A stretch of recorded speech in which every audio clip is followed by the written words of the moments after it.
Bueno, muy buenos días de parte de la Dirección Regional de Educación de Nicoya, del Colegio Humanístico Costarricense y de Grupo Mentora. Darles la bienvenida el día de hoy a esta charla que tenemos con nuestro invitado, el máster Michael Parrales. Antes de dar inicio con nuestro invitado y hacer la presentación, vamos a darle la bienvenida a nuestra directora regional, la doctora Clara Espinosa Juárez, y después también tendremos la palabra de la directora país en este momento de Grupo Mentora, Andrea Vega. Entonces, doña Clara, tal vez si nos puede regalar un mensaje de bienvenida. Muchas gracias, Luis Carlos. Muy buenos días, queridos compañeros. Un gusto saludarles nuevamente. Bueno, déjenme decirle que llevo 2 días consecutivos para saludarles y estoy muy emocionada. Me va a hacer falta mañana sábado saludarlos, ¿verdad que sí? Dígame que sí, que me van a extrañar mañana sábado y domingo para que sea toda una semana casi completa. En realidad, primero que nada, agradecerle a Dios Todopoderoso, compañeros, por el don de la vida, por el don de la salud, esperando Dios mediante que ustedes y sus familias se encuentren bien. Hoy, gracias a Dios y desde luego a las personas que han hecho posible esta actividad, esta jornada, iniciamos ayer, entonces también queremos de igual manera sumarnos y dar un agradecimiento, desde luego muy especial a la empresa Grupo Mentora, distribuidora oficial del programa para Costa Rica y Latinoamérica, por apoyarnos, por hacer realidad este sueño. Como directora regional me siento muy orgullosa de que podamos generar estos espacios para ustedes, porque todos que somos educadores nos merecemos tener ese espacio de crecimiento personal y profesional.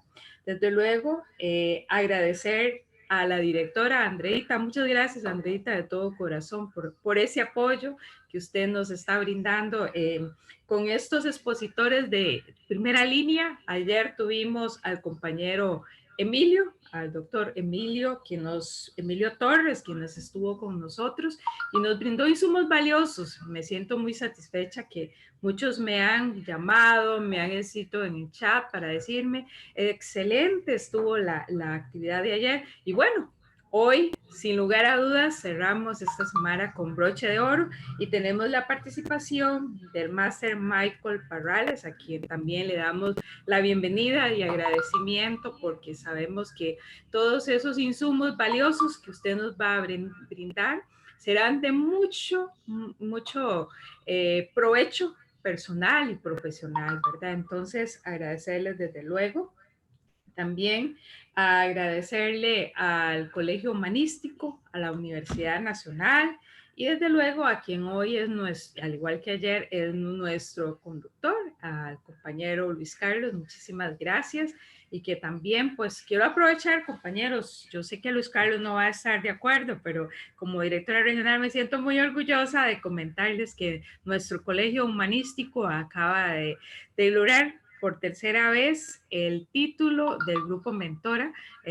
Es un galardón que deja muy en alto el nombre de nuestra dirección regional, por eso es que aunque Luis Carlos no va a estar de acuerdo, pero yo quería aprovechar y yo creo que es el sentir de todos nosotros los educadores que nos sentimos orgullosos de este logro, porque no es el logro del Colegio Humanístico, sino es el logro de nuestra dirección regional de Nicoya. Así es que gracias, Luis Carlos, gracias a su equipo de docentes, colaboradores, a sus estudiantes, a los padres de familia y en general a la institución. Entonces, después él se va a enojar porque me va a decir, jefa, ¿por qué dijo esto? Pero es que me siento muy orgullosa y muy motivada de este gran logro y no podía dejar la oportunidad para poder felicitarlos y decirles a ustedes que este logro es de todos nosotros, porque el Colegio Humanístico es de nuestra dirección regional, es de nuestra región y nos tenemos que sentir orgullosos. Y que quizás alguno de ustedes diga, ¿pero de qué se trata? Pero voy a decirle a Andrea, a ver, Andreita, cuéntenles a todos de qué se trata, porque Luis Carlos yo sé que se va a enojar, pero no importa, porque estamos muy contentos y orgullosos de este gran logro. Así es que y los invito, compañeros, a que de verdad que sacamos máximo provecho de esta actividad el día de hoy, que como les digo, es una actividad de lujo, de primera línea, y ha sido para y por ustedes. Así es que Dios me les bendiga. Bueno, hoy es viernes, ¿verdad? Hoy es viernes, entonces sabemos que, y el cuerpo lo sabe, como decimos, ¿verdad? Viernes, entonces bendito Dios. Y gracias a Dios, ayer nos pagaron también, entonces, y ya huele un poquillo a aguinaldo. Así es que todo se conjuga, hay que ver las cosas positivas. Desde luego, no dejando de lado nuestra responsabilidad de cuidarnos, de proteger a nuestros seres queridos. Entonces, un abrazo, un saludo en nombre de nuestra dirección regional. Así es que, Andreita, cuéntenos, a ver, para que todos tengan conocimiento de qué es este gran logro. Gracias, bendiciones, compañeros. Bueno, buenos días a todos. Muy contenta, la verdad, de estar de aquí en Nicoya y contarles que es un gran privilegio por primera vez en la historia de la existencia de Progrentis en Costa Rica, que tenemos ya, vamos para los 10 años. Y pues el Colegio Humanístico Costarricense del Campus Nicoya es el único colegio que ha logrado en 3 ocasiones recibir de parte de la Universidad de Valladolid en España la certificación que lo acredita como un colegio que tiene estándares de excelencia en materia de productividad digital y habilidades de pensamiento superior. Así que es un gran logro, es un logro que deja a Guanacaste y a Nicoya muy en alto, así que felicitaciones a Luis Carlos, a Gisela, Ariana, que fue la estudiante que nos acompañó, a la dirección regional. Y bueno, es una oportunidad también para que otros colegios se sumen. Esto demuestra que el sector público puede dar excelencia y es hacia lo que nosotros aspiramos y con lo que soñamos, que logremos esos estándares de excelencia académica y desempeño de los estudiantes en la era digital con un perfil superior. ¿Y qué les parece si arrancamos sin más preámbulo? Ya que tuvimos una espera larga al inicio, me parece prudente que arranquemos porque deben estar ya con la ilusión pues ya estar con Michael. Michael es nuestro director pedagógico de Grupo Mentora y aparte es el director de Inspire Education Latinoamérica. Michael es especialista en educación virtual. Además, tiene una maestría en neuropsicología y además también en la parte informática. Pues es uno de nuestros expertos en materia de cómo transicionar a educación virtual, tiene una experiencia importante, ha capacitado más de 2 años aproximadamente en 2 años a más de 5,000 docentes en materia de mediación pedagógica y cómo lograr traducir todo estas nuevas tendencias a la parte virtual. Así que Michael, bienvenido, este escenario es tuyo y estamos muy contentos. Muchas gracias por abrir un espacio en tu agenda tan apretada para acompañarnos esta mañana.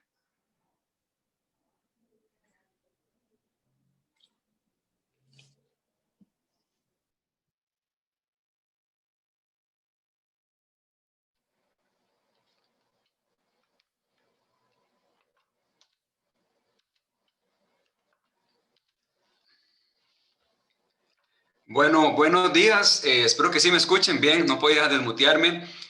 Para mí es un gusto estar con ustedes el día de hoy y más que toda esta experiencia que he podido lograr, me considero un docente igual que todos ustedes y bueno, darle la bienvenida también, felicitar al Colegio Humanístico por todos estos logros que ha alcanzado también, ¿no?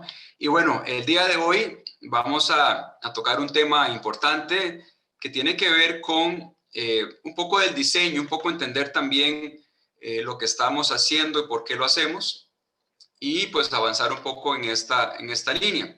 Y le hemos puesto pues a esta sesión arquitectos de experiencias de aprendizaje inolvidables.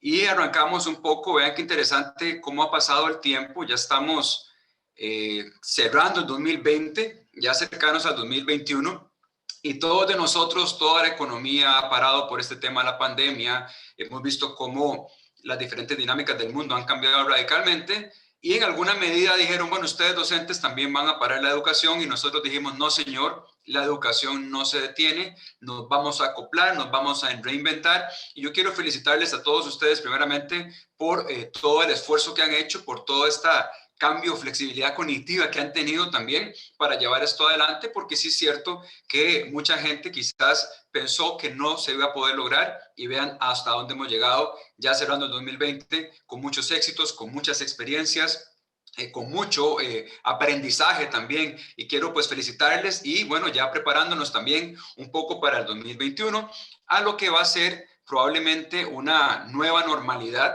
una normalidad donde vamos a ver una dinámica distinta, donde quizás la educación mixta va a ser lo que va a llevar adelante la educación de ahora en adelante. Ya sabemos que hay muchos padres de familia que están también pidiendo este tipo de dinámicas, y bueno, pues seguir acoplándonos. Y antes de entrar en materia, yo quiero que ahora que estamos también cerrando el año, ya que como decían ahí, ¿verdad? Que ya estaban pagando aguinaldo y todo, sé que estamos con una expectativa también ya de entrar a diciembre, y aunque la situación tal vez no se mejore totalmente en diciembre, pues sí, siempre diciembre tiene una connotación de ánimo para nosotros, ¿no? Y recordarnos por qué somos docentes. Yo no sé si esta pregunta te la has hecho anteriormente, pero yo me la hago constantemente. ¿Por qué soy docente?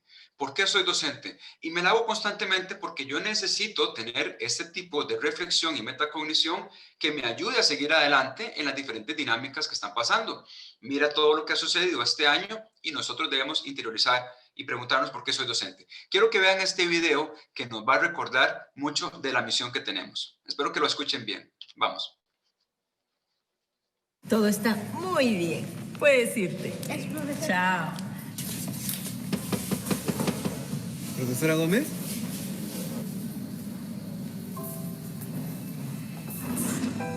Luis Torres. Oh, ¿cómo estás? Qué gusto.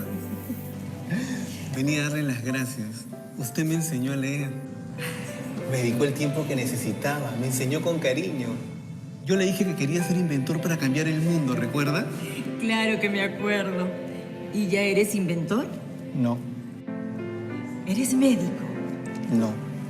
¿Ingeniero? No. Pero sí estudiaste una carrera, ¿no? Sí. Como quería cambiar el mundo, ahora soy profesor. Gracias, profe.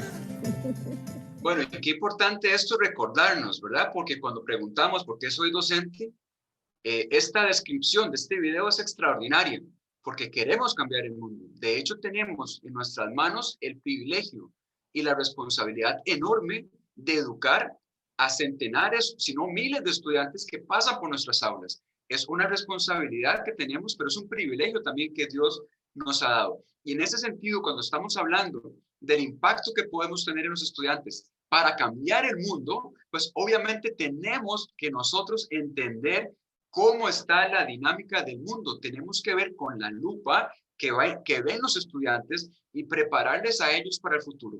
Por supuesto, esto implica un cambio importante y una optimización importante en nuestra práctica docente. No podemos seguir igual, no podemos quedarnos estancados, y tenemos que nosotros seguir aprendiendo. ¿Por qué? Porque la misión que tenemos de cambiar el mundo por medio de la educación es grande, es complicada, pero vean todo lo que hemos logrado en el 2020, y esto nos debiera dar mucho ánimo para agarrar el 2021 y seguir creciendo y seguir mejorando y seguir haciendo todo lo que podamos de nuestra parte. ¿Para qué? Para preparar a esos estudiantes para el futuro.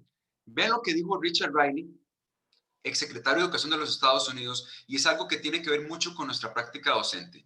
Dice que estamos preparando estudiantes para trabajos que aún no existen, utilizando tecnologías que no han sido inventadas para resolver problemas que ni siquiera sabemos que son problemas todavía. Y nosotros, esta frase se ha viralizado, la hemos visto quizás en diferentes lados, pero ¿cuánto eso lo estamos interiorizando nosotros? Cuando hablamos de cambiar el mundo, de nuestra misión como docentes, sí, tengo el privilegio y la responsabilidad de impactar centenares de vidas que van a ser los futuros presidentes, los futuros gobernadores, los futuros diputados, los futuros empresarios.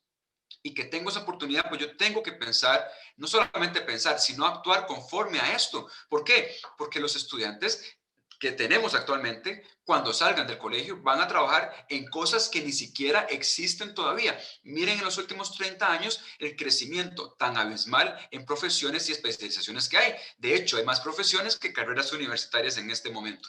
Para que usen tecnologías que no han sido inventadas, por supuesto, cuánta tecnología ha sido inventada en los últimos 30 años es impresionantemente grande. Y más importante aún, para que resuelvan problemas que ni siquiera sabemos que son problemas todavía.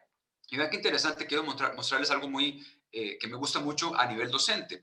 ¿Por qué? Cuando entendemos el contexto y estamos preparando estudiantes para el futuro, pues vamos un poquito a la historia. Primera revolución industrial por los 1700 que utiliza el vapor y el agua, nace el primer modelo de educación, que es el modelo tradicional que conocemos actualmente, que los estudiantes están de forma pasiva, siendo receptores solo de la información que el profesor le está enviando o le está dando, y que trabaja mucho la memorización mecánica. Pasa a la segunda revolución industrial, que utiliza la electricidad para mover la industria, y se sigue utilizando el mismo modelo tradicional de educación. Llegamos a 1990 y empieza la tercera revolución industrial, que utiliza la computación para mover la industria y la producción. Ahora, vean en 1990, qué interesante, porque en 1990 también se empiezan a dar las primeras exploraciones del cerebro por medio de resonancia magnética y por medio de tomografía por emisión de positrones. O sea, ya se empiezan a hacer evaluaciones de la persona consciente. Antes de 1990, todos los estudios que se hacían del cerebro eran post-mortem y solo con algunas personas que tenían alguna patología, algún caso clínico o habían tenido un accidente muy feo. ¿Qué significa eso para nosotros docentes? Significa que a partir de 1990 tenemos nosotros la responsabilidad de conocer cómo el cerebro aprende. El cerebro es el principal órgano del aprendizaje. No solamente eso, sino entender la dinámica que empieza a suceder en 1990 con la tercera revolución industrial. ¿Y qué sucede? Pasamos al 2006, viene la nube, la escalabilidad, 2008 el boom de las redes sociales, 2012 por aproximadamente el boom de algunas apps como Uber, Airbnb, 2015 lo que empieza a marcar ya la cuarta revolución industrial, que utiliza la inteligencia artificial, la nanotecnología, la computación cuántica, el Internet de las cosas, el Big Data, el Machine Learning, la autonomía automotriz. Llegamos al 2020, la pandemia y todo esto que ha sucedido. Ahora, algunos inclusive están hablando de que ya estamos entrando a la quinta revolución industrial. No es posible que estando ya entrando a lo que algunos consideran la quinta revolución industrial, nosotros sigamos utilizando pues este método tradicional de educación. Todavía, antes de 1990, no tenemos excusa porque no conocíamos mucho.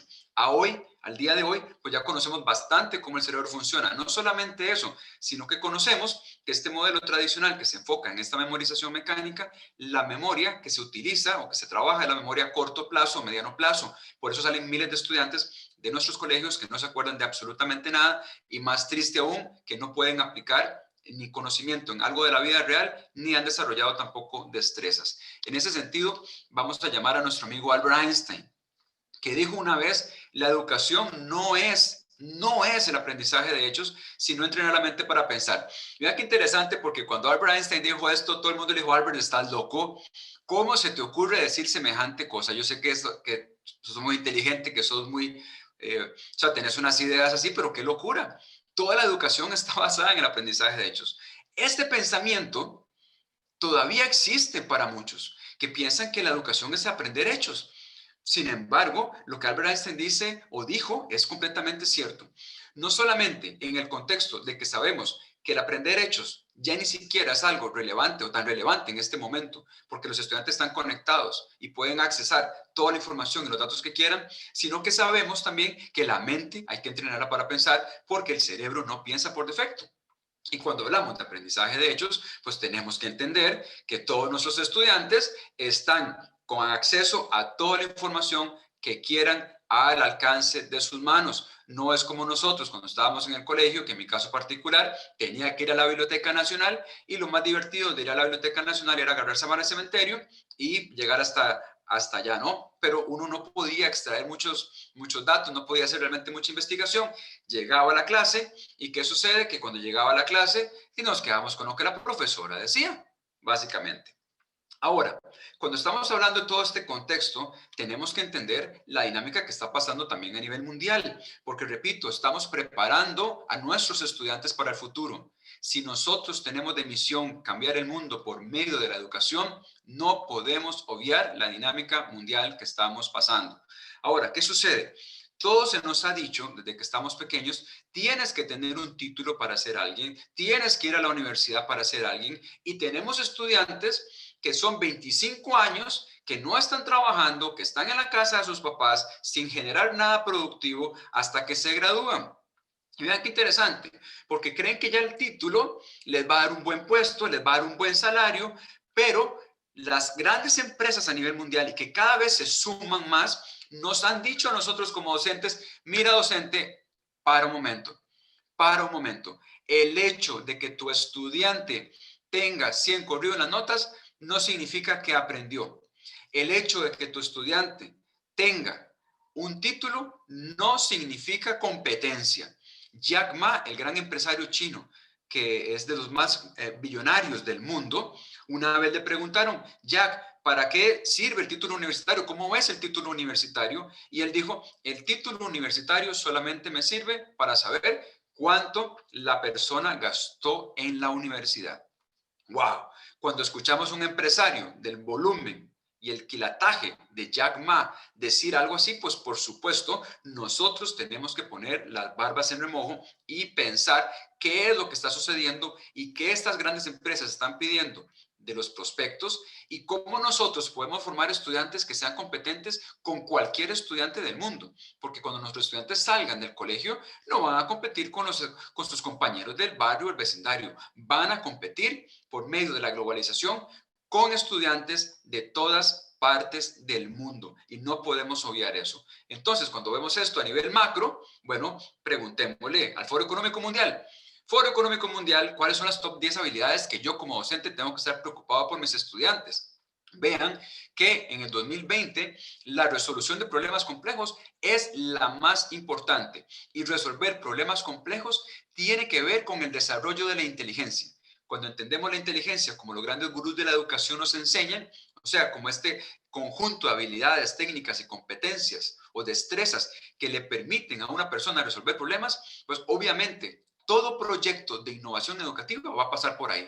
¿Por qué? Porque estamos, repito, preparando estudiantes para el futuro que a través de la educación que le vamos a dar van a tener un impacto ya sea positivo o negativo en nuestra sociedad y en nuestro país.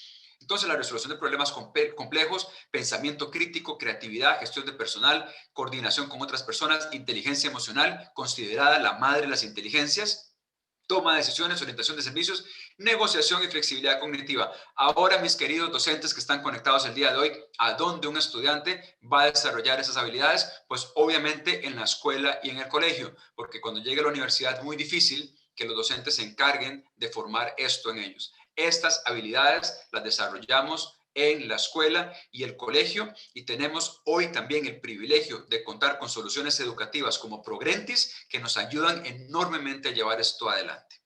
Bien, ahora seguimos avanzando. Preguntémosle ahora al informe sobre el futuro de los empleos 2020. Vean qué interesante, porque estas 10 habilidades que el futuro de los empleos 2020 del WEF nos saca, pues resulta que hay tipos de habilidades. Primer tipo de habilidades, resolución de problemas. Nuevamente, todo lo que nosotros estamos haciendo tiene que pasar mucho por ahí.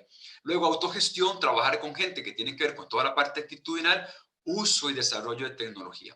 Esto es lo que nosotros, docentes, debemos estar trabajando primariamente y no solamente con hechos. Vamos un poquito adelante.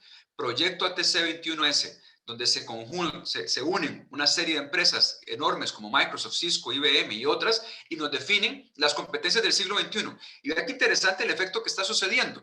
Resulta que el currículum nos los está poniendo las empresas a nivel mundial. Nos están diciendo, mira, docente, deja de enfocarte en los hechos, deja de enfocarte en conceptos o en datos. O sea, los estudiantes tienen acceso a todo eso. Pongan atención a esto y vean estas competencias del siglo XXI que nos están diciendo a nosotros como docentes, mira, necesitamos personas así, ¿Cómo? Que tengan habilidades de pensamiento, autonomía, pensamiento crítico, pensamiento visual, computacional, que puedan tener sabiduría para la toma de decisiones, resolución de problemas, que puedan trabajar, comunicarse, trabajo colaborativo, que en la manera de vivir el mundo, la parte actitudinal, que tiene que ver con valores, con la vida y profesión, responsabilidad personal y social, ciudadanía local y global, y por supuesto herramientas para trabajar. Vivimos en un mundo altamente tecnológico y el estudiante debe desarrollar una habilidad para el uso de tecnología y tener alfabetización informacional y alfabetización digital. Ahora, todo eso en conjunto nos lleva a lo siguiente: educar para la vida. O sea, toda la misión que nosotros estamos llevando adelante tiene una implicación de educar para la vida. ¿Y qué es educar para la vida? Es educar para que la persona y el estudiante sea capaz de resolver problemas, sea capaz de resolver los desafíos, los retos, los diferentes proyectos y decisiones que tiene que tomar en el futuro. Obviamente es más holístico. Y usted estará pensando, pero es que esto es más complejo. Yo es más fácil enseñar solamente la materia que me toca. Sí, pero si nosotros entendemos nuestra misión de que estamos impactando el mundo, de que estamos impactando la vida de centenares de estudiantes para que ellos hagan el cambio que todos queremos a nivel de país, a nivel de sociedad, a nivel mundial, pues obviamente nosotros debemos hacer un cambio también radical y no podemos quedarnos pues solamente enfocados en lo que es contenidos. Y cuando estamos hablando de educar para la vida, pues estamos hablando de preparar a los estudiantes para que sean capaces de resolver las diferentes dinámicas que van a suceder en su vida. ¿Por qué? Porque la vida no va cuesta para abajo ni tampoco en línea recta. De hecho, las dinámicas que vamos a ver son cada vez más complejas, son cada vez más dinámicas en una sociedad que se llama sociedad líquida, donde es muy fluctuante, donde todo es muy cambiante. Y cómo el estudiante se enfrenta a esta sociedad líquida es lo que va a determinar el éxito o no en cualquier cosa que pretenda hacer.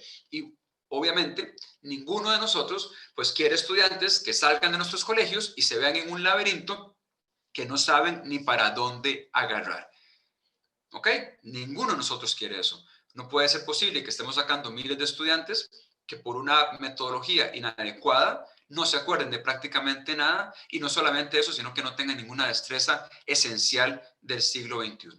Ahora, dado esa introducción, pues ¿cuál es el primer o principal desafío que tenemos nosotros como docentes? O sea, ya vemos la dinámica que está sucediendo. Efectivamente o evidentemente, hay que generar algún cambio. O sea, yo tengo que prepararme y contextualizarme en la vida que estamos viviendo, en la sociedad, en la economía, en la globalización, en todo esto, porque mi misión es preparar a esos estudiantes para el futuro. Ahora, ¿cuál principal desafío tenemos como docentes ante toda esta dinámica que estamos viviendo? Y ustedes pueden decir, bueno, ¿cómo motivo a mis estudiantes? ¿Cómo hago que me presten atención? ¿Cómo hago para emocionarlos? Algunos desafíos tienen que ver cómo hago para que el papá entienda también las diferentes dinámicas. Y todos esos desafíos son muy válidos, por supuesto que sí. Siempre estamos pensando en formas de motivar al estudiante, cómo captamos su atención, y muchas veces en esta dinámica en línea a veces queremos salirnos de la computadora y agarrar al estudiante y decirle, mira, préstame atención, pero sabemos que la atención no se puede exigir. Y tampoco pues la emoción. Entonces, cuando hablamos de todos estos desafíos, son desafíos muy válidos. Sin embargo, a nivel de neuroeducación, el desafío más importante que tenemos es crear un ambiente resonante o cerebro compatible. ¿Qué significa esto?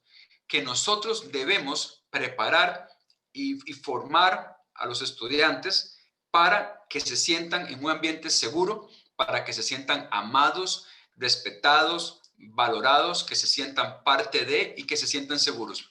Porque si el estudiante empieza a percibir amenazas, ya sea que lo hagamos de manera inconsciente o consciente con las diferentes actividades propuestas, porque tal vez todas las actividades que estamos proponiendo no son del agrado de este estudiante, no potencian las inteligencias múltiples predominantes, por ejemplo. Si no le tomamos en cuenta, si el estudiante no tiene voz y voto, lo que hace es que el cerebro empieza a entrar en un modo de supervivencia que puede ser lucha o huida. No voy a entrar en ese tema en detalle el día de hoy, pero sí es cierto que si el cerebro del niño o del estudiante entra ahí, ya es muy difícil que haya una receptividad efectiva para cualquier propuesta que le estemos haciendo. De hecho, antes de hablar de cualquier metodología activa, tenemos que hablar sí o sí de poder lograr este ambiente resonante como Daniel Goleman nos enseña, donde el estudiante va a estar receptivo a las diferentes dinámicas que le estamos proponiendo en un ambiente, repito, que se van a sentir seguros, donde se van a sentir amados,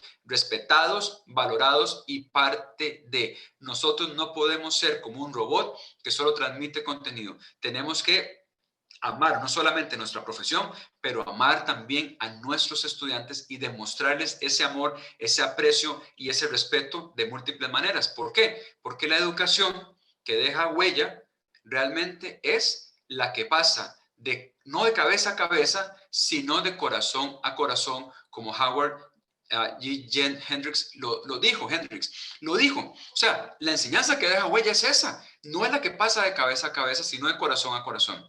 Ahora, ¿qué tiene que ver esto?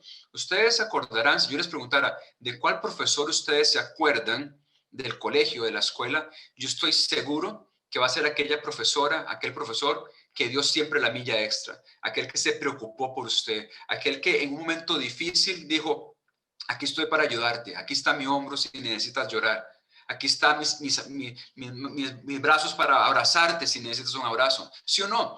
Y esos profesores marcaron huella en nosotros. Y cuando estamos hablando de experiencias de aprendizaje inolvidables, tiene que pasar por la emoción. O sea, no podemos pensar jamás de la vida en crear una experiencia de aprendizaje inolvidable sin pasar por la emoción, sin pasar por la enseñanza del corazón, sin pensar que nosotros debemos mostrarle amor, respeto a nuestros estudiantes. Yo en lo particular, cuando estuve en el colegio, tuve ciertas dificultades con respecto al aprendizaje y hay una profesora en particular que siempre estuvo ahí, que siempre me apoyó, que siempre me dio la mano, que me motivó a seguir y gracias a ella yo estoy aquí el día de hoy. Yo le agradezco mucho a Dios por haberla puesto a ella como profesora mía cuando estaba en el colegio, porque sí es cierto que hubiera sido muy complicado si una persona como ella hubiera estado ayudándome, pero cada uno de nosotros tenemos que entender que si estamos impactando las vidas, pues tenemos que dar siempre esa milla extra. Y repito, acuérdate de cuál profesora, de cuál profesor te acuerdas del colegio y estoy seguro que va a ser aquel que marcó tu vida de una u otra manera. Y nosotros, repito, tenemos ese privilegio y esa responsabilidad de marcar de manera positiva y de impactar de manera positiva la vida de todos los estudiantes que Dios nos ponga en el camino. Ahora, ¿cómo hacemos esto? Bueno, la primera forma de crear un ambiente resonante donde el estudiante se sienta amado, respetado, valorado, tiene que ver con rapport, generar rapport. Rapport viene de una palabra francesa que es rapporter, que es básicamente esa capacidad de entrar en el mundo de alguien, hacer sentir que lo entiendes, que tienen un fuerte lazo en común, y es la capacidad de ir totalmente de tu mapa del mundo al mapa del mundo del otro, según Anthony Robbins. Esto no tiene que ver solamente con empatía, de hecho el rapport genera empatía. Tiene que haber con una relación profunda, donde mostramos un interés profundo por nuestros estudiantes. No significa que vamos a ser mejores amigos de ellos, porque siempre la relación docente-estudiante tiene que permanecer, pero significa que sí vamos a dar la milla extra y que se lo vamos a demostrar. ¿Cómo? Preparándonos adecuadamente, haciendo todo lo necesario, los esfuerzos necesarios, corriendo la milla extra para prepararles para el futuro, mostrándoles amor y respeto, preocupándonos por sus gustos, por qué cosas le dan curiosidad, por qué cosas le atraen, qué cosas les gustaría hacer, proponiendo actividades también que sean del agrado de cada uno de ellos. Esto genera rapport. Y cuando nosotros generamos rapport y este vínculo, van a ser los estudiantes mucho más receptivos a cualquier metodología que queramos nosotros implementar. Entonces, cuando estamos hablando de neuroeducación, a veces nos vamos y queremos ir a metodologías activas, queremos ir no sé, o actividades neurodidácticas, pero no, un momento. Primero pasamos por la emoción, por el vínculo, por esta conexión entre docente y estudiante que es sumamente requerida y el rapport es el primer paso para poder generar un ambiente resonante o cerebro compatible. Ahora, ¿cómo se ve esto y por qué estas experiencias de aprendizaje son importantes? Trabajarlas desde la emoción, porque toda experiencia de aprendizaje inolvidable siempre, sí o sí, surge de la emoción. Surge de la emoción. ¿Y qué es esto? Bueno, que las emociones, ¿o por qué es esto? Porque las emociones son poderosas. Las emociones atraen nuestra atención, mantienen nuestro interés. Las emociones nos motivan, nos inspiran y nos mueven a la acción. Una persona sin emoción es incapaz de realizar nada. Una persona sin emoción es incapaz de tener un aprendizaje y nosotros debemos provocar esas emociones. Ahora, esas emociones no salen de una metodología que hagamos a nivel cognitivo o una metodología que nada más tomamos y decimos, vamos a hacer esta metodología activa. No nace de ahí, nace, repito, de la emoción, nace de enseñar con el corazón y que nuestros estudiantes sepan y lo tengan muy claro, que nosotros les amamos y que vamos a hacer todo lo posible, todo lo que esté a nuestro alcance para que ellos logren ser las personas y la mejor versión de ellos mismos que puedan ser. Cualquier dinámica que hagamos donde no haya un entorno resonante no va a producir jamás el impacto que todos deseamos. Y ahora, cuando hablamos de las emociones, ¿por qué es tan importante las emociones ya a nivel de aprendizaje? Pues mira qué interesante, tenemos 3 mecanismos esenciales en el aprendizaje, que es la atención, la motivación y las memorias. Y estos mecanismos resulta que la amiga que las activa es la emoción. O sea, la emoción lo que permite es liberar dopamina, que es un neurotransmisor que entre otras múltiples funciones, pues activa la atención, la motivación y las memorias. Y estos 3 mecanismos son esenciales en el aprendizaje. Ahora, cuando hablamos de la atención, nosotros sabemos que una persona que no puede prestar atención o que tiene déficit atencional, pues es una persona que le cuesta muchísimo aprender, es una persona también que le cuesta mucho ser productivo y nosotros debemos trabajar la atención. Y aquí también, pues algo importante es que hay soluciones, repito, como Progrentis, que desarrollan la atención, porque sí es cierto que desarrollar capacidades atencionales es algo complejo si quisiéramos hacerlo nosotros mismos. Ahora, la atención es el primer mecanismo de aprendizaje. La atención se activa cuando hay una liberación de dopamina en el cerebro. ¿Qué libera dopamina? Pues algo que emociona. ¿Cómo emocionamos? Primero, generando rapport. Ahora, cuando hablamos de atención, nunca en la historia de la humanidad hemos tenido tantos elementos distractores como los que tenemos actualmente. Es impresionante la cantidad de estímulos que nuestros estudiantes tienen, inclusive nosotros mismos. También sabemos que la generación Z, o sea, todos aquellos estudiantes nacidos de 2000 a la fecha, tienen lapsos atencionales de 8 segundos y nosotros estamos compitiendo con eso. Entonces, imagínense nosotros ahora la enseñanza en línea que todos hemos ido llevando, ¿no? Pues imagínense el estudiante está en su casa, el perro no para de ladrar, que el wifi no funciona, que tengo una tarea, que tal vez tengo una actividad deportiva, que hay anuncios en la televisión, que mi hermano está jugando con mi juguete, que estoy oliendo espagueti, que hay 3 mensajes nuevos, que la contraseña del Fortnite, que llegó el del agua o el del pan a dejar el pan afuera o el verdulero. Imagínense y nosotros compitiendo con todo eso. O sea, ¿en qué momento nosotros vamos a lanzar un estímulo entre todo esto y vamos a ganar? Por eso es que es importante entender la atención desde el elemento que la activa. ¿Por qué? Porque si no logramos generar rapport con nuestros estudiantes, es muy difícil que nos presten atención. Simplemente van a estar, no, otra clase, y es muy, muy complicado.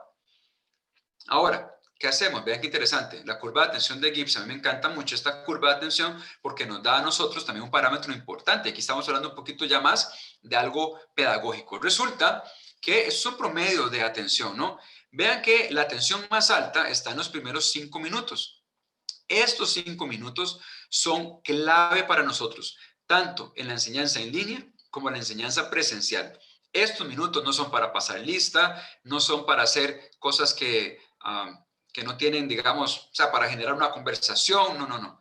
Esos 5 minutos son esenciales para que nosotros generemos una actividad, propongamos un desafío, un reto, una dinámica que despierte la emoción, que los estudiantes capten, acuérdense la competencia tan grande que tenemos de estímulos y que los estudiantes, después de haber recibido esto, pues pasen a la acción. Ya les voy a explicar cómo se ve esto y al final pues generar una metacognición, una reflexión. Esto es sumamente importante entender. Yo, cuando entendí esta curva de atención, mi mundo como docente cambió radicalmente. Ahora, ¿cómo funciona esto? Ustedes ven a esta niña comiendo un pastel y el día de hoy es viernes y quizás algunos de ustedes ya están antojados de ir a comerse tal vez un ceviche o no sé qué comida les será a ustedes de su agrado, pero lo que sucede cuando estamos antojados de algo y podemos comerlo, es muy similar al proceso que les voy a explicar a nivel de aprendizaje. Resulta que cuando estamos antojados de algo y podemos comerlo, esa emoción, por ejemplo, el ceviche, imagínense ahora a mediodía, un cevichito, no sé, o lo que a ustedes les guste de comida, y alguien le dice, mírate, ya conseguí el ceviche de tal lugar y te lo van a traer. Entonces, está esa expectativa, esa emoción que libera, pues libera dopamina. Resulta que cuando le traen el ceviche, en este caso en la imagen de la niña, pues comiendo el pastel, esta acción lo que libera es adrenalina. Y cuando se ha terminado de comer el pastel, en este caso, como este ejemplo, lo que libera es serotonina. Ahora, esta dinámica es un sistema de recompensa cerebral que nosotros podemos utilizar y debemos, no solamente podemos, sino que debemos utilizar en nuestra práctica docente cuando queremos trabajar temas atencionales. ¿Cómo se ve esto? Bueno, muy sencillo. Mira, empezamos primero con la D. En el tiempo que les mencionaba de la curva de atención de Gibbs, pues empezamos generando un desafío, un problema, un reto, una pregunta generadora, algo que emociona al estudiante, que sea obviamente de reto. Tiene que tener una complejidad, pero el estudiante debe ser capaz de lograr ese desafío, no algo que sea muy complicado, porque si no lo que genera es algo negativo. Ya les voy a explicar eso. Este desafío, en los primeros 5 minutos, ¡pum!, rápido, genera y libera dopamina. Luego, cuando la curva de atención de Gibbs empieza a bajar, o sea, después del minuto 7 aproximadamente, pues vamos a la acción. Vamos a aprender haciendo, aprendizaje activo. Y esto es lo que genera esa adrenalina. Entonces el estudiante empieza a desarrollarlo, empieza a ver cómo hace para resolver el reto que se le está presentando, el desafío que se le está presentando. Y luego, cuando el estudiante logra completarlo, pues este sentimiento de satisfacción, lo que libera serotonina, considerada una hormona de la satisfacción, o del placer también, y esto es un sistema de recompensa cerebral sumamente efectivo. ¿Qué sucede? Que cuando lo hacemos así, el estudiante nos dice, ay, profe, se me fue rapidísimo el tiempo. ¡Wow! ¡Qué rápido! Ya se pasó la hora. Y a mí me encanta, como docente, escuchar eso de mis estudiantes, porque cuando dicen que se les pasó muy rápido el tiempo, quiere decir que generaron un aprendizaje más efectivo, que se divirtieron en el proceso y que realmente fue una clase que realmente impactó. Ahora, ¿cómo se ve esto a nivel de estrés? Vean qué interesante, porque el estrés no tiene una connotación negativa ni positiva. O sea, hay estrés bueno y estrés malo. Cuando el desafío que presentamos genera esta dinámica, o sea, es un reto bueno, es un reto que se puede alcanzar, eso genera euestrés. Cuando tenemos euestrés o niveles de cortisol adecuados, lo que hace es que tenemos mayor rendimiento. Sin embargo, si el desafío que se presenta es un desafío muy difícil de alcanzar, o prácticamente imposible para la situación que tiene el estudiante en ese momento, lo que genera es distrés. Y aquí cuidado, porque el distrés sí puede crear una experiencia paralizante en el estudiante y ya traerse abajo el entorno resonante, pues que estábamos nosotros tratando de llevar adelante. Ahora, cuando hablamos de todo esto, pues obviamente hay algunos elementos que tenemos que considerar para no solamente seguir desarrollando este ambiente resonante que Daniel Goleman nos habla, o cerebro compatible, sino también para causar este impacto y poder crear esas experiencias de aprendizaje inolvidables. Bueno, ¿cómo lo hacemos? Primera cosa, después de que entendemos toda la parte de generar rapport, del vínculo, de enseñar con el corazón, pues ahora sí podemos nosotros empezar a hablar de algunas metodologías y algunas técnicas que podemos aplicar. Primera, personalizar el aprendizaje. ¿Por qué personalizar el aprendizaje? Porque por mucho tiempo, de hecho, después de la primera revolución industrial, se pensó que todos aprendemos de la misma manera, que todos tenemos que ser evaluados de la misma manera, que todos tenemos que poner la misma camiseta, que todos debemos estar sentados igual, aprendiéndole, viéndole la nuca al compañero de al frente, y que eso es aprender. Sin embargo, sabemos que todo cerebro es diferente, que todos nuestros estudiantes tienen diferentes gustos, diferentes pasiones, diferentes profesiones que quieren ser, diferentes inteligencias múltiples predominantes, diferentes formas de aprender y entender la vida, entender los conceptos, diferentes ritmos, pero no, todos queremos que vayan igual. Ahora, cuando ponemos a todos en una misma dinámica, eso no ayuda, eso no motiva, eso no emociona. Cuando todos tienen que ser evaluados de la misma manera y no hay una oportunidad para que el estudiante se exprese musicalmente, por ejemplo, para que el estudiante que es corporal pueda hacer una obra de teatro, pueda expresar sus conocimientos a través de la parte corporal, obviamente esto empieza a desmotivar. Y los estudiantes, ustedes dirán, no, pero no se dan cuenta. Sí se dan cuenta. Sí se dan cuenta, tal vez no lo digan, pero en su interior están pensando, ah, wow, de todas las actividades que se desarrollan, no, ninguna es de mi agrado. Y les voy a poner un ejemplo. Generalmente, las actividades que se llevan adelante a nivel de evaluación o a nivel de actividades, ¿cuáles son? Exámenes orales y escritos, presentaciones, investigaciones, estudios de caso, ensayos. Todas estas formas son para estudiantes verbales, pero ¿cuántas veces hacemos un rap, por ejemplo, para los musicales? O sea, que demuestren su conocimiento por medio de un rap o una expresión musical. Cuando hacemos o permitimos que los estudiantes desarrollen o dibujen algo, hagan un mapa conceptual, un mapa mental, o sea, muy pocas veces. ¿Cuántas veces a través de una dinámica que estamos haciendo que los estudiantes hagan una obra de teatro? ¿Cuántas veces los ponemos a que interioricen, a que hagan una metacognición, una reflexión y que se evalúen a sí mismos? ¿Cuántas veces los ponemos a trabajar en cooperativo para que desarrollen un proyecto juntos? Muy pocas veces, probablemente.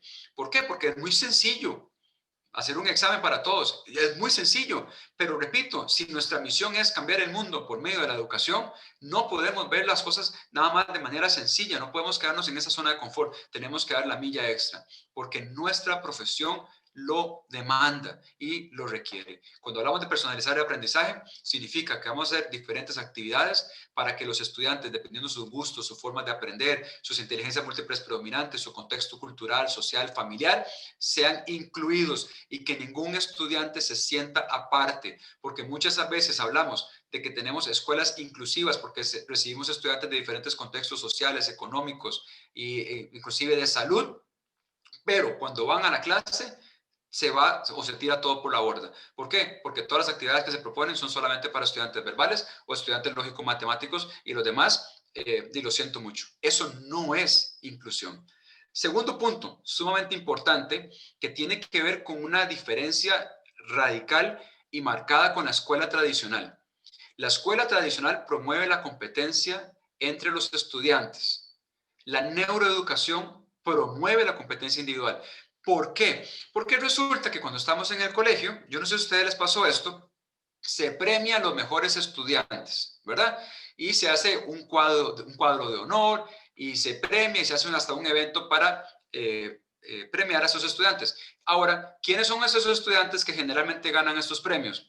Los estudiantes lógico-matemáticos y los verbales. Cuando yo estaba en el colegio, siempre lo ganaban mis compañeros asiáticos, porque tenían esta inteligencia muy predominante. Ahora, ¿ustedes no creen que esto es una competencia injusta?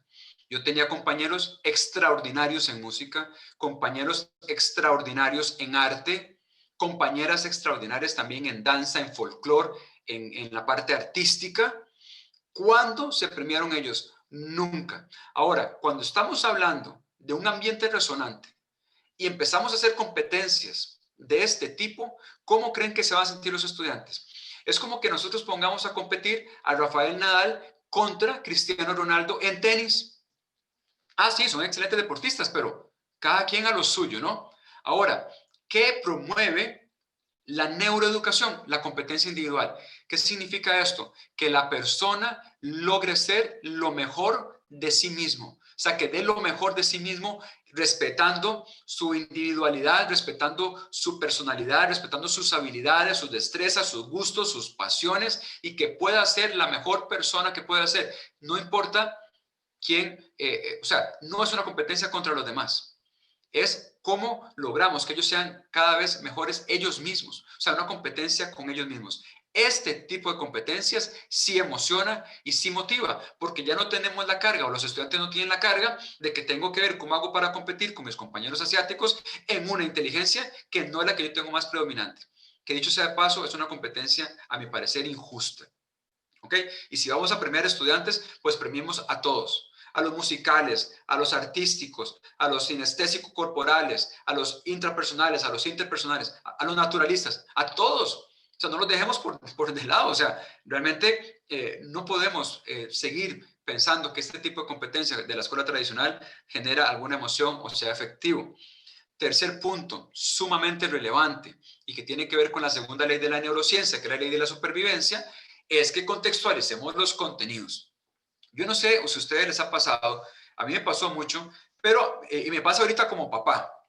Mi hija de 6 años constantemente me pregunta esto, y ponga atención porque tal vez no, estoy convencido de que los estudiantes todos piensan esto, pero no todos lo dicen. Mi hija me dice, papá, ¿para qué tengo que aprender esto? Y vean qué interesante esto. Si yo no logro darle una respuesta a mi hija contundente de cómo este conocimiento, este aprendizaje, estos saberes van a impactar su vida en algo práctico, en algo al futuro, mi hija no lo va a aprender. ¿Y qué creen? No solamente mi hija, sino tus estudiantes tampoco lo van a aprender.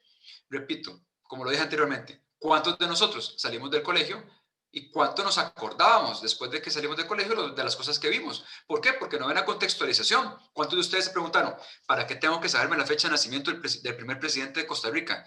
¿En qué momento? Yo no sé, yo pensaba mucho eso. ¿En qué momento de la vida, yo me veía futuro, en qué momento de la vida saberme la fecha de nacimiento del primer presidente de Costa Rica me va a ayudar en algo? ¡Wow! Nunca he tenido, en todos mis años que tengo de vivir, una situación donde saberme la fecha de nacimiento del primer presidente de Costa Rica me haya sido necesaria y mucho menos una situación donde haya sido imprescindible. O sea, nunca. Pero muchas veces estamos enfocados en que tenemos que llevar adelante el currículum porque esto es lo que dice el MEP y esto es lo que está. Y los estudiantes tienen todo ese contenido a la mano, tienen todo ese contenido al alcance de su celular de una manera muy práctica, muy sencilla. Ahora, si nosotros no logramos contextualizar los contenidos, si no logramos que el estudiante entienda por qué eso es importante futuro, cómo puedes aplicar esto en la práctica, cómo esto te va a servir para X o Y razón, el estudiante simplemente no lo va a aprender. Lo va a ver como una carga, no lo va a emocionar, lo va a ver como algo que tengo que hacer y bueno, tengo que hacerlo porque me están obligando a hacerlo. ¿Por qué? Porque no se contextualiza. Por eso es que es tan importante, cuando estamos hablando de contextualizar, entender también el aspecto competencial. O sea, que el estudiante sepa, sí, la parte conceptual es importante. Más importante aún, que sepa hacer, o sea, la parte procedimental. Y más importante aún, que sepan ser, que es la parte actitudinal. Entonces, cuando estamos educando a nuestros estudiantes, hay que verlo a nivel global. Las 3 áreas, lo que saben hacer y lo que saben ser como personas.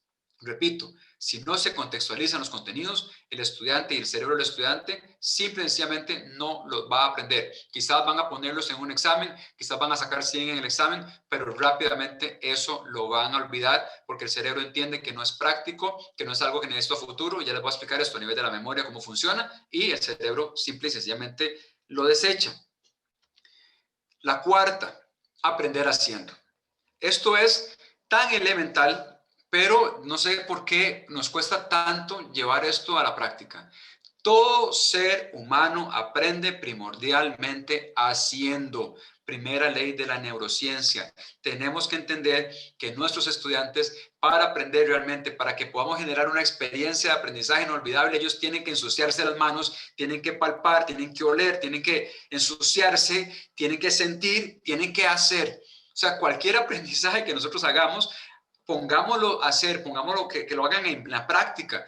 No tengamos miedo de sacarlos de las 4 aulas o las 4 paredes del aula. De hecho, todos de nosotros aprendemos mejor fuera de las 4 paredes del aula. Todos de nosotros. Y cuando vemos el aprendizaje, vean qué interesante esto y espero que me lo tomen a bien lo que les voy a decir. Si nosotros queremos enseñar cosas a los estudiantes, pues ya hay métodos más buenos y efectivos para que los estudiantes aprendan cosas, o sea, más efectivos que nosotros. O sea, para aprender cosas, yo les puedo decir, por ejemplo, mi hijo tiene 3 años y medio y conoce 16 tipos de dinosaurios, porque hay un programa muy bueno que le ha enseñado eso en el internet, en Netflix. Yo se los enseñé, no, o sea, él los aprendió, o sea, tiene una dinámica muy interesante. Entonces, cuando hablamos de aprender cosas, pues ya hay métodos más efectivos para aprender cosas. Ahora, nosotros la diferenciación que tenemos es cómo formamos al estudiante de una manera integral, que esto no existe una tecnología que lo haga, no existe un robot que pueda lograr eso, porque repito, tiene que ver con las emociones. Ahora, cuando nosotros proponemos actividades donde el estudiante aprenda haciendo, donde pueda palpar, oler, tocar, practicar, pues obviamente generamos un impacto muchísimo más grande y el estudiante ya no está de una forma pasiva siendo un receptor pasivo, sino que pasa a ser un receptor activo, pasa a ser la estrella del proceso de aprendizaje y pasa a ser parte integral del proceso de aprendizaje. Alfie Kohn dijo que la educación no es algo que se le hace a los estudiantes, como generalmente sucede, sino es algo que los estudiantes hacen. Quinto punto, sumamente importante después de todo esto, tiene que ver con la evaluación. Nosotros debemos sí o sí, primero cambiar el chip que tenemos con respecto a la evaluación. Y eso significa que tenemos que eliminar la connotación negativa que tiene la evaluación. ¿Cuál connotación negativa? Les voy a decir algo. Si sus directores o directoras de colegio me dijeran, mira, o yo les dijera a ustedes, vieras que mañana voy a ir a hacerle una evaluación de su clase, probablemente empiecen a sudarle las manos. Probablemente empiecen a pensar, seguro es que me quieren despedir. Uy, seguro es que me van a bajar el salario. Uy, ¿ahora por qué? ¿Por qué me quieren evaluar? ¿Qué fue lo que hice mal? Y empieza el cerebro a percibir eso como una amenaza. Y cuando el cerebro percibe eso como una amenaza, no importa si es real o es ficticia, empieza a actuar conforme a. Y esto pasa muy interesante porque el tálamo es el que recibe todas las percepciones sensoriales, menos el olfato, y el tálamo se encarga de enviarlo a las diferentes partes del cerebro. Y a una de ellas es la amígdala cerebral. Y la amígdala, que es el centro de emociones o donde está el sistema límbico, resulta que empieza a comparar la experiencia de lo que está pasando y actúa conforme a, sea real o sea mentiras. Por ejemplo, si usted recibe un correo de su jefe y el correo dice, me urge hablar con usted mañana a las 8 de la mañana. ¿Qué piensa el cerebro por defecto? ¿Quién sabe qué hice? ¿Quién sabe? Seguro es que sí o no. Sí o no, pero esa connotación negativa que tiene la evaluación, nosotros inconscientemente la llevamos a la clase y empezamos a transmitir a los estudiantes y los estudiantes la absorben por medio de las neuronas de espejo, es un proceso de imitación también, donde lo van absorbiendo, ya sea que sea de una manera inconsciente, lo más probable, pero sí tiene una connotación negativa. ¿Por qué tiene una connotación negativa? Porque cada vez que salíamos mal nos castigaban, porque si tal vez estábamos aprendiendo a andar en bicicleta y nos caíamos, pues tal vez nos regañaban. Y se acostumbró a ver el error como un castigo, en lugar de ver el error como una parte del proceso integral. Ahora, la evaluación no debemos de verla como algo negativo. No tenemos que tener miedo a ser evaluados, porque si tenemos miedo a ser evaluados, ¿cómo nosotros vamos a generar una evaluación que realmente motive a los estudiantes? Y vean qué interesante con todo esto, porque cuando hablamos de evaluación, generalmente, específicamente de lo que tiene que ver con exámenes, tras de que tiene la connotación negativa, tiene una connotación aún peor que tiene que ver con el futuro. Resulta que nosotros en la taxonomía de memorias, ¿se acuerdan que les dije anteriormente que tenemos 3 mecanismos de aprendizaje? El segundo son las memorias. No voy a tocar ese tema muy en detalle, pero una de las memorias que tenemos en esta taxonomía es la memoria a corto o mediano plazo. Vean qué interesante, porque esta memoria tiene una capacidad limitada y tiene una duración finita. Ahora, vean qué interesante. Resulta que esta memoria a corto plazo o mediano plazo, como llaman algunos, almacena información que es necesaria en el momento, pero no en el futuro. Vean lo que les expliqué anteriormente. Si no hay contextualización, si no hay asociación, si no hay anclaje de conocimientos, si no hay repetición con novedad, si no hay un sentido, si no hay una emoción, si no hay un apego, si no hay un propósito, ¿a dónde creen ustedes que va a quedar algún contenido que nosotros propongamos al estudiante? Pues en esta memoria. Ahora, ¿a dónde va a ser importante almacenar esta información? Pues obviamente cuando hacen el examen. ¿Y cuántos de nosotros íbamos en el bus ahí apuntando, quizás haciendo un forro o algo? ¿Para qué? Hacer el examen. Y después de que terminaba el examen, era como si nos borrara la memoria. Y entonces quizás pasamos el examen. ¡Wow! Entrega de notas. Sacamos 100 y todos felices. ¡Wow! Pasé el examen. Pero si nos preguntaran ese mismo examen 2 semanas después, ya no me acuerdo.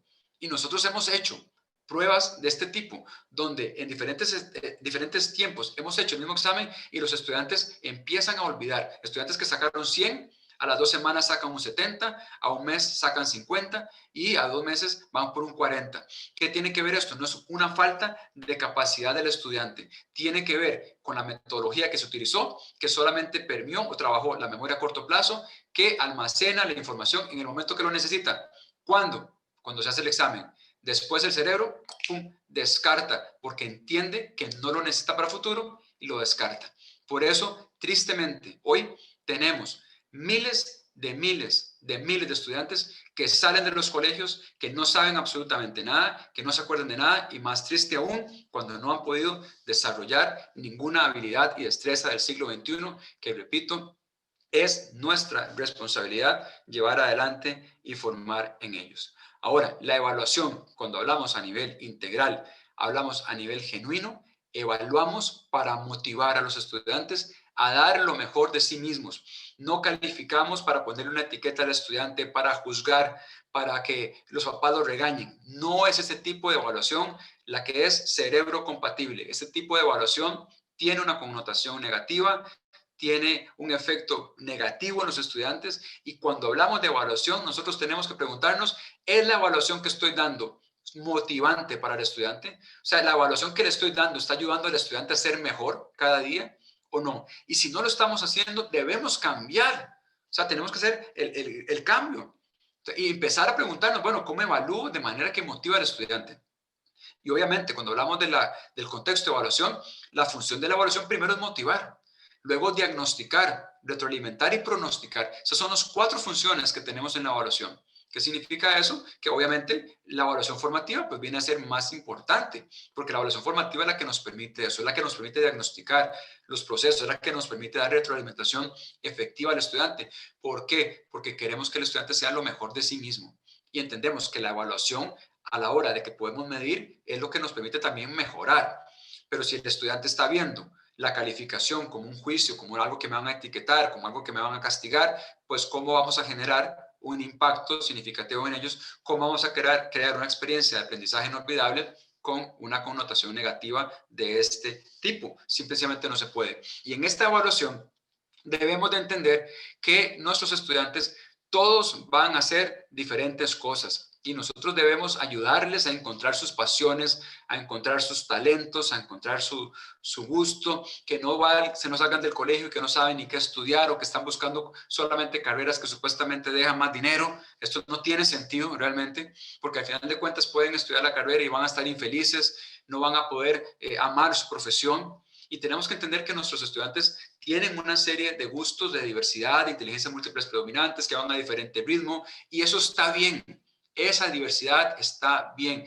Nosotros debemos entenderla, debemos abrazarla, debemos dar todo lo mejor de nosotros para que cada uno se desarrolle y logre ser la mejor persona que pueda ser de sí mismo. ¿Para qué? Para su familia, para su barrio, para su comunidad, para la provincia, para el país y para el mundo en general. Quiero ponerles un video para ir terminando esta parte que creo que les va a motivar mucho. Escúchenlo para que lo vean.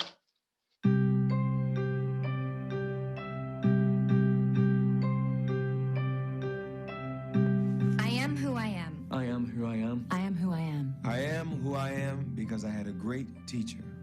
A great teacher is a work of art. A great teacher is a key to success. A great teacher can change a life. A great teacher changed my life. Linda Bodie. Hunter Frost. Mr. Isaacson. Mr. Kahn. I learned that I didn't need to be like everybody else. I learned that everything is possible. I learned not to sweat the small stuff. I learned that you can approach knowledge with a sense of wonder and fun. I didn't learn how to speak Spanish, even though she was my Spanish teacher, but I did learn how to be myself. Mr. Isaacson, it's been a long time, but thank you. Emily Darcy, Craig Smith, thank you very much. Thank you, Hunter Frost. Mr. Glass, I thank you. Charlotte Pace, thank you. To each and every one of my teachers, thank you. Muchas gracias, Señora Flower. Te amo. Bueno, dice William Ward que el profesor, el profesor mediocre dice, el profesor bueno explica, el profesor superior demuestra, pero el profesor excelente inspira. Y mi ánimo el día de hoy, a través de esta pequeña charla, es que seamos esos profesores que inspiran, que realmente cambiamos y optimizamos nuestros procesos de aprendizaje para impactar de manera significativa a los estudiantes, que no nos quedamos solamente en una explicación, en una demostración, sino que estamos inspirando a los estudiantes. Las cosas que les mostré el día de hoy son elementos clave para poder inspirar a nuestros estudiantes y que cada uno de nosotros pues sigamos con esta misión tan importante que tenemos, que sí, es difícil en muchos contextos, pero mira de nuevo cómo el 2020 nos ha ido también, cuando nadie daba tal vez mucho por nosotros como docentes, pues hemos salido adelante, hemos demostrado que podemos cambiar, que podemos adaptarnos al cambio, hemos demostrado que la educación no se detiene porque nosotros seguimos para adelante. Y mi ánimo es que cada uno de nosotros pues siga adelante en esta gran misión que tenemos de cambiar el mundo por medio de la educación. Y esos elementos que vemos el día de hoy sé que nos van a ayudar muchísimo. Muchas gracias.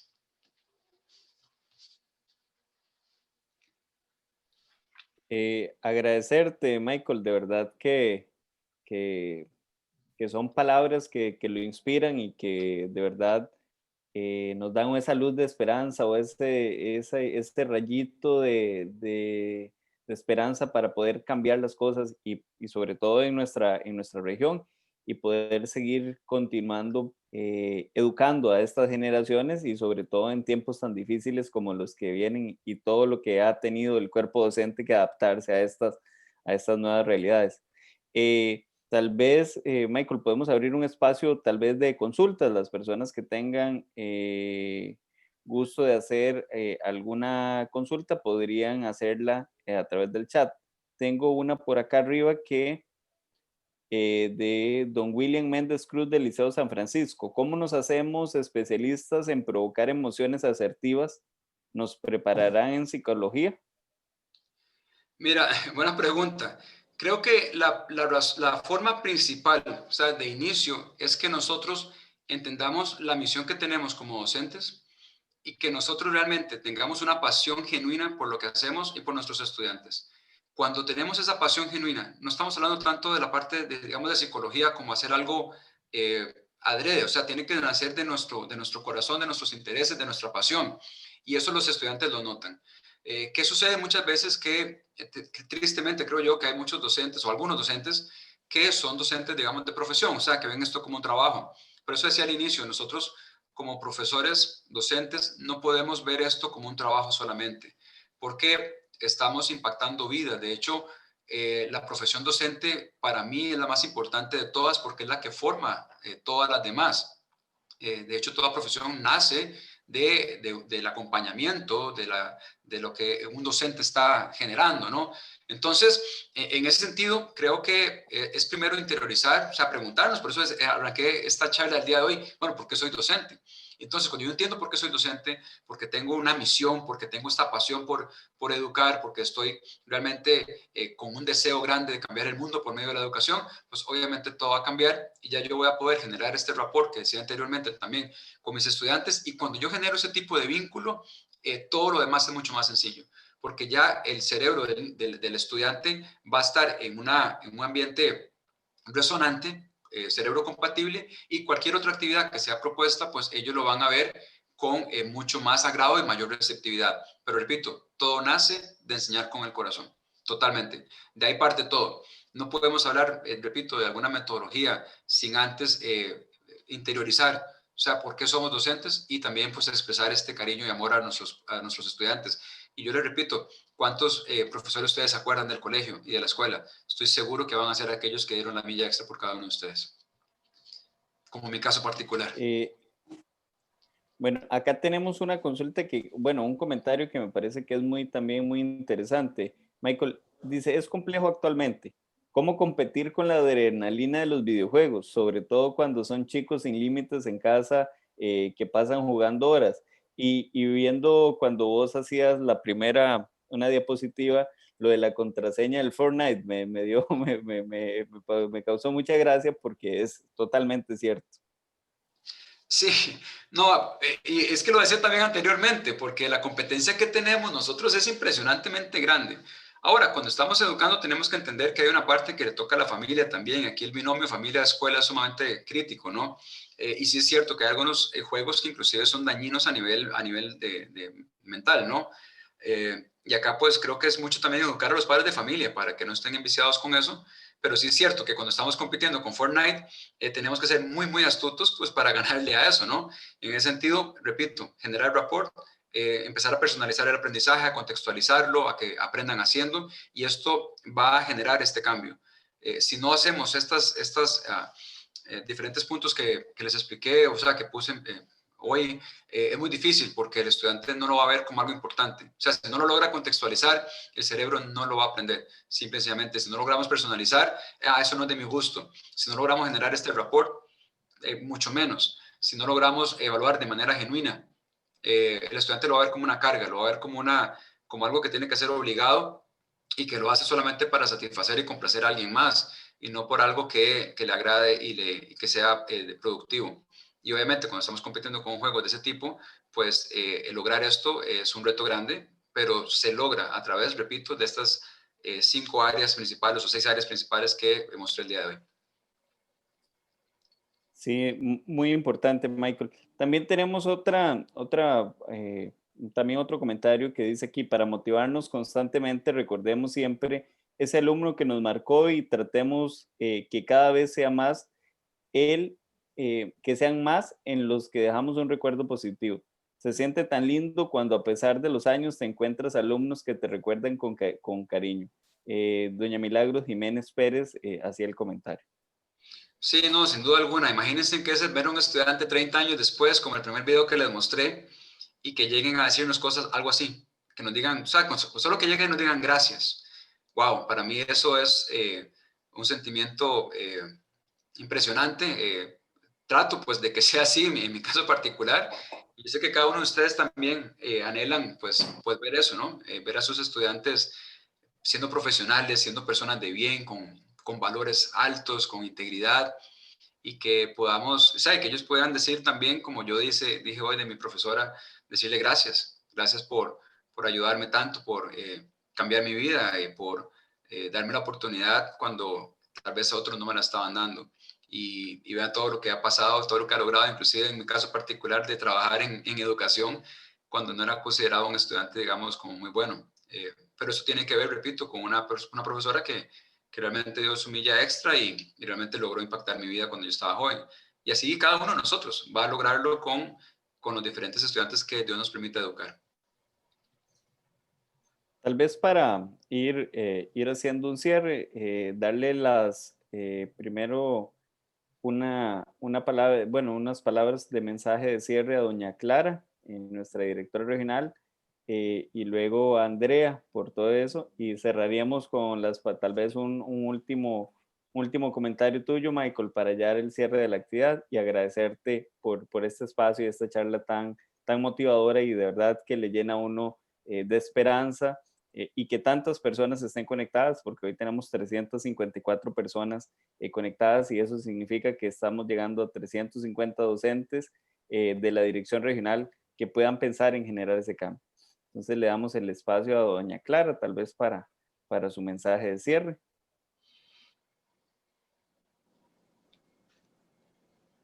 Gracias, Luis Carlos. Michael, solo puedo decir cómo, que se me fue el tiempo, no me di cuenta. Realmente, gracias. No. Se fue el tiempo rápido. Yo creo que todos los compañeros coinciden conmigo y de verdad que no hay palabras. Agradecerle desde luego a Dios por esa oportunidad, al Grupo Mentora y a usted, Michael, porque todas estas disertaciones suyas nos han movido el piso, de verdad. Y me ha motivado muchísimo. He reflexionado de mis educadores que me inspiraron, no solo en primaria, secundaria, sino también a nivel universitaria. De verdad que usted lo señaló atinadamente. No solo debemos de ser educadores de profesión, sino de corazón. Y esa milla extra tan importante, y nuestros alumnos reconocen a esos docentes. En realidad, todo este análisis reflexivo, para empezar como nosotros mismos, como educadores, pues qué dicha, ha sido pues un proceso como desde que empezamos a seleccionar por qué somos educadores, de verdad que ha sido ese análisis de cada uno de nosotros para poder comprender que nuestra profesión tenemos que creerlas, empezando por nosotros mismos, que es valiosa, que es transformadora y que desde luego impactamos la mente, pero sobre todo el corazón de nuestros estudiantes. Así es que agradecerles, de verdad, el tiempo se nos fue volando. Yo decía como que ya va a terminar, pero si acabamos de iniciar. Y a ustedes, compañeros, pues que no solo haya sido un espacio como todos lo han manifestado en el chat, excelente, muchas gracias, sino que sea para permear también en cada uno de nosotros. Bueno, a partir de hoy, ¿qué he hecho como educador, como administrador de mi centro educativo, como supervisor, como en el área técnica o el área administrativa? ¿Y qué voy a hacer a partir de ahora? ¿Verdad? Que la reflexión y este espacio, el de ayer con el compañero Emilio, hoy con Michael, sea para crecimiento personal y profesional y para un cambio, ¿verdad? Quizás nos vamos a proponer no 6 o 7 cosas, sino que por lo menos 1 o 2 vamos a cambiar algunas acciones y hemos logrado nuestro propósito, ¿verdad? ¿Y qué decir para este 2021? Nos ha tocado vivir momentos difíciles. Ahora lo decía Michael, bueno, ¿quién nos lo iba a decir que vamos a estar todos conectados sincrónicamente y que vamos a pasar por estos procesos? Pero bueno, de la pandemia también hemos aprendido cosas positivas, ¿verdad, Michael? Que si nosotros lo proponemos, lo logramos, ¿verdad? Muchos hemos tenido que poder hacer uso de la tecnología cuando no estábamos tan acostumbrados, porque no éramos nativos tecnológicos, sino somos migrantes, pero sin embargo lo hemos logrado. Entonces, igual el día de hoy, todos esos insumos sean para que nosotros nos propongamos metas y pensando en nuestros estudiantes.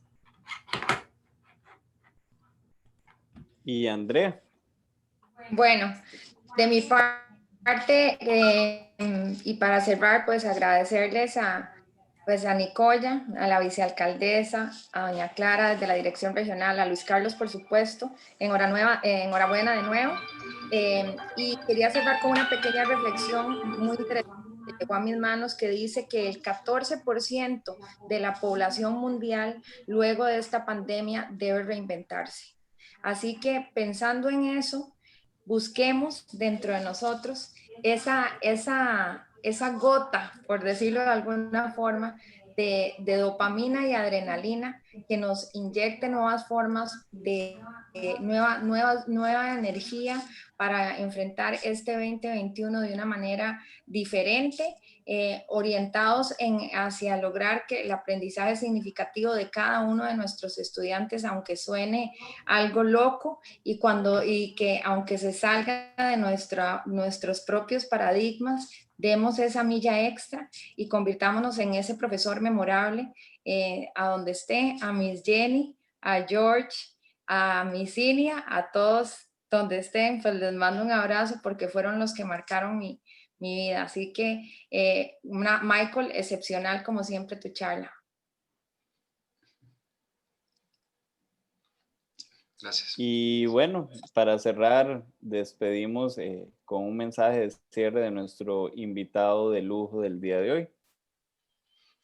Gracias. Bueno, un gusto compartir con ustedes, seguir adelante. Vean todo lo que hemos logrado en el 2020, cuando mucha gente no daba mucho por nosotros, cómo nos hemos reinventado, cómo hemos seguido adelante, cómo hemos llevado adelante la educación y lo vamos a seguir haciendo. Acordémonos que siempre seguimos siendo pues ese elemento diferenciador con nuestros estudiantes. No vamos a ser reemplazados, creo yo, nunca por un robot ni por un sistema informático. Y tenemos una misión grande que llevar adelante, un privilegio, una responsabilidad. Sigamos esforzándonos, sigamos dando todo, porque nuestros estudiantes lo merecen y porque todos de nosotros pues queremos ver nuestra sociedad y nuestro país y el mundo cambiado, y nosotros tenemos esa responsabilidad y ese privilegio también de impactar la vida de tantas personas, ¿no? Para alcanzar también pues todo lo que deseamos, ¿no? A nivel de país y sociedad. Entonces, seguir adelante. Un abrazo. Que pasen un buen fin de semana. Gracias por conectar el día de hoy y por los comentarios también. Y espero que nos veamos pronto en algunas próximas reuniones. Un abrazo.